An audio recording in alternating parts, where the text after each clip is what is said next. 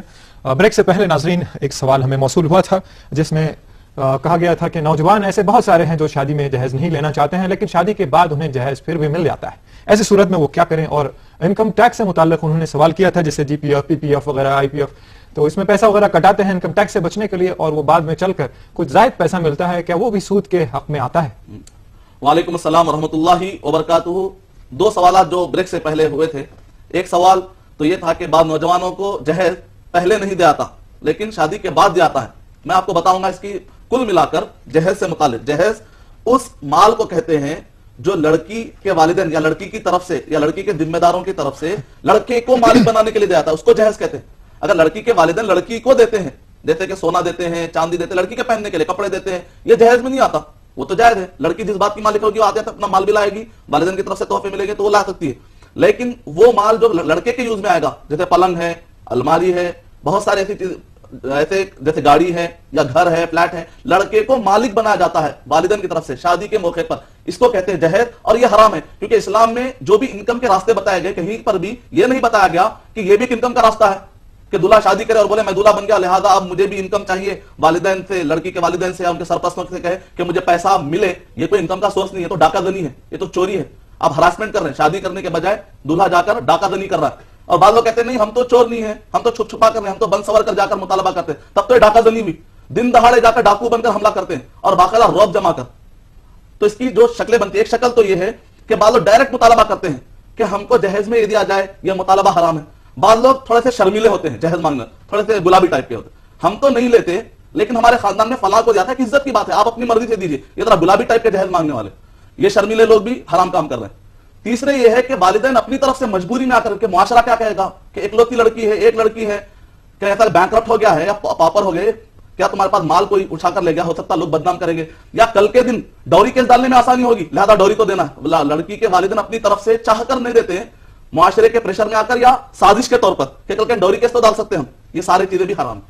اب مسئلہ یہ ہے کہ اب شادی ہو جاتی ہے, رضامندی سے بھی اگر شادی کے وقت پر بھی دیا جائے تو اس سے بچنا چاہیے کیونکہ رسم بنتے جا رہی. البتہ شادی ہونے کے بعد لڑکی کے والدین لڑکے کو کچھ تحفے میں کوئی چیز اگر دینا چاہے تو یہ تحفہ ہے, لیکن اسلام میں تحفے کا اصول یہ ہے کہ دو طرفہ ہونا چاہیے. صرف لڑکا لیتا ہے تو یہ نہیں چلے گا, لڑکے کو بھی چاہیے جب لڑکی کے والدین کو تحفہ دیتا رہے. اگر تحفے کا مطلب ہے تو یہ انداز میں جائز ہے. تو جہاں تک بھی مسئلہ نکلا کہ آپ کو واضح ہو گیا کہ جو بھی اگر جہیز شادی کے وقت پر تو نہیں دے رہے ہیں لیکن ایک مہینے کے بعد بدنامی سے بچنے کے لیے دیندار گھر کو جہیز بھیجایا جا رہا ہے جو پہلے طے ہو چکا ہے, تو ظاہر بات ہے وہ بھی تو آبلیگیٹری میں آیا, وہ بھی تو ضروری میں آیا, وہ بھی جائز نہیں. پہلے طے ہو چکا ہو بعد میں آ رہا ہو تب بھی وہ جائز نہیں. اور جہاں تک دوسرا مسئلہ ہے کہ انکم ٹیکس سے بچنے کے لیے, اگر جس ملک میں آپ رہتے ہیں وہاں کا قانون آپ کو یہ اجازت دیتا ہے کہ انکم ٹیکس سے بچنے کے لیے آپ کی جو تنخواہ ہوتی ہے اس کی میں سے جو پیسہ کاٹا جاتا ہے, اگر آپ انشورنس وغیرہ کروانے کی بنیاد پر آپ کا یہ پیسہ بچ جاتا ہے, اگر کہیں پر قانون آپ کو یہ سویدھا دیتا ہے تو بہتر ہی تو یہ ہے کہ آپ انشورنس میں ہاتھ نہ ڈالیں. کیوں؟ اس لیے کہ انشورنس اسلامی اعتبار سے وہ حرام ہے, جائز نہیں ہے. اب آپ اگر اس کو یوز کریں گے گویا کہ ایک حرام سسٹم کو آپ اڈاپٹ کر رہے ہیں, لیکن آپ اپنی سیلری اور اپنے پیسوں کو بچانے کے لیے مجبوری میں انشورنس کروا رہے ہیں, تو بہتر تو یہ ہے کہ آپ اپنی سیلری کی قربانی تھوڑی دے دیں. لیکن اگر آپ یہ کہتے ہیں کہ چونکہ ہم ایسے ملک میں رہتے ہیں جہاں پر مائنورٹی میں ہے, حلال تنخواہ یا حلال کمائی پہلے سے کم ملتی ہے, اب اگر آپ وہ حلال کمائی کو بچانا چاہتے ہیں قانون کی مدد لیتے ہوئے, ایسے وقت آپ انشورنس کروا لیتے ہیں, تو ہم کہیں گے عزیمت تو نہیں ہے, لیکن اگر کوئی رخصت کا پہلو کہتا ہے کہ ٹھیک ہے میں مجبوری میں یوز کرنا چاہ رہا ہوں, تو ٹھیک ہے وہ آپ انشورنس کی اس پالیسی کو یوز کر سکتے ہیں تاکہ آپ اپنی اس کمائی کو بچائیں. لیکن انشورنس کی بنیاد پر کل کے دن آپ کو جو بھی پیسہ, جتنا پیسہ آپ نے انشورنس کرواتے وقت پر پیسہ بھرا 15,000 روپے, اس پر سے 1 روپیہ بھی زیادہ آپ نہیں لے سکتے, اور انشورنس کی کوئی سویدھا آپ نہیں لے سکتے. لیں گے تو پھر گویا کہ حرام کام میں آپ انوالو ہو چکے ہیں. یہ مسئلوں کو ذہن میں رکھیں, اور بھی جو سوالات کیے انشاءاللہ ہم اس کے بھی جوابات دیں گے. جناب عنایت علی خان صاحب نے بھی کال کیا تھا بھوپال سے, مساجد کو سجانا جیسے جاگنے کی رات انہوں نے کہی ہے, تو اس کی بات کی وضاحت فرما دیں. جاگنے والی رات کوئی نہیں ہے, عبادت والی راتیں ہیں, تو ان میں مساجد کو سجانا کہاں تک درست ہے؟ اور دیگر مسئلہ بھی انہوں نے پوچھا ہے نماز جنازہ میں تکبیرات اور ثنا سے متعلق کیا مستحسن طریقہ ہے, یہ بتا دیں مدنی صاحب. وعلیکم السلام ورحمۃ اللہ وبرکاتہ. خوشی کے موقع پر اور خاص طور سے عبادت جیسے لیلۃ القدر ہے 21 رمضان مبارک کی, 21 23 25 27 اور 29, یہ 5 کو رات بھر جاگ کر عبادت کرنے کا ذکر ملتا ہے. اس کے علاوہ کوئی اور راتوں کا ایسا خاص طور سے اہتمام کر کے جو ذکر مشہور ہوتا ہے بہرحال عام طور پر, تو ایسے وقت پر اس بات کا ثبوت ملتا ہے کہ مسجدوں کے اندر صحابہ اکرام کے زمانے میں قندیلیں لگائی جاتی تھی تاکہ روشنی رہے اور لوگ آ کر مسجد میں عبادت کرنا چاہیں تو آسانی سے کر سکیں. تو مسجد کے اندر روشنی کرنے کی اجازت ہے, مسجد کے اوپر نہیں, دونوں میں فرق کیجیے. تو مسجد ہی کو دلہن بنا دے رہے ہیں آپ یا مسجد ہی کو سجا دے رہے ہیں. پہلے تو مسجد نبی اکرم صلی اللہ علیہ وسلم اور صحابہ اکرام کے زمانے میں اتنی عالی شان ایسی تھی نہیں, چھپر کی تھی, اور جتنا ہو سکے کم خرچہ لگایا جاتا تھا. پہلے تو ہم نے جو خرچہ بڑھا دیا وہی زیادہ ہے. عام طور پہ دیکھا جاتا ہے کہ لوگ مسجد بنانے کے لیے لاکھوں بلکہ کروڑوں روپے لگا رہے ہیں, لیکن مسجد کی امام کی جو تنخواہ ہوتی ہے وہ 1,000 2,000, اس کے بجائے کم سے کم خرچے میں مسجد بنائی جائے, اور جو امام صاحب وہاں پر ہوتے ہیں ان کو 5,000 6,000 7,000 10,000 دی جائے. بڑی بڑی تنخواہیں لوگ 20 30 اٹھا رہے ہیں, تو آپ امام صاحب کا بہت ہی اونچا مقام ہے. اور ایسے امام کو بنائیے جس کے پاس علم ہو, جو صباحی اور مساحی مدرسہ چلا سکے. اس محلے, اس مسجد کے اطراف کے محلے کے بوڑھے لوگ, بڑے لوگ جن کو معلومات نہیں ہے, تعلیم نہیں ہے, دعائیں یاد نہیں ہے, اور جو بچے ہیں قرآن مجید کی تعلیم, وہ امام صاحب کو ذمہ داری لگائیے کہ آپ تعلیم بھی دیجیے, امامت بھی کروائیے, اور ان کو تنخواہ دیجیے 5,000 10,000 دیجیے. مسجد پر خرچہ کم کیا جائے, تعلیم پر خرچہ زیادہ کیا جائے. اور جہاں تک ہے کہ ثنا پڑھنا چاہیے, ثنا کا ذکر نہیں ہے, خاص طور سے نماز جنازہ کے وقت پر ثنا کا ذکر نہیں ہے, لیکن عام جو نماز کے بارے میں جو ذکر ہے اس کے لیے اگر کوئی پڑھنا چاہے تو پڑھ سکتا ہے. لیکن خاص طور سے لا صلاۃ لمن لم یقرأ بفاتحۃ الکتاب, سورہ فاتحہ پڑھنے کا ذکر آیا ہے. سورہ فاتحہ پڑھنا چاہیے نماز جنازہ کی پہلی تکبیر میں, قرآن اور حدیث شریف کی روشنی میں. امید کرتا ہوں مکمل ہوا. شکریہ مدنی صاحب. دیگر کالر لائن پر موجود ہیں, ناظرین جانتے ہیں ان کا کیا سوال ہے. ہیلو. السلام علیکم. جی وعلیکم السلام. مدنی صاحب کو میرا بہت بہت سلام.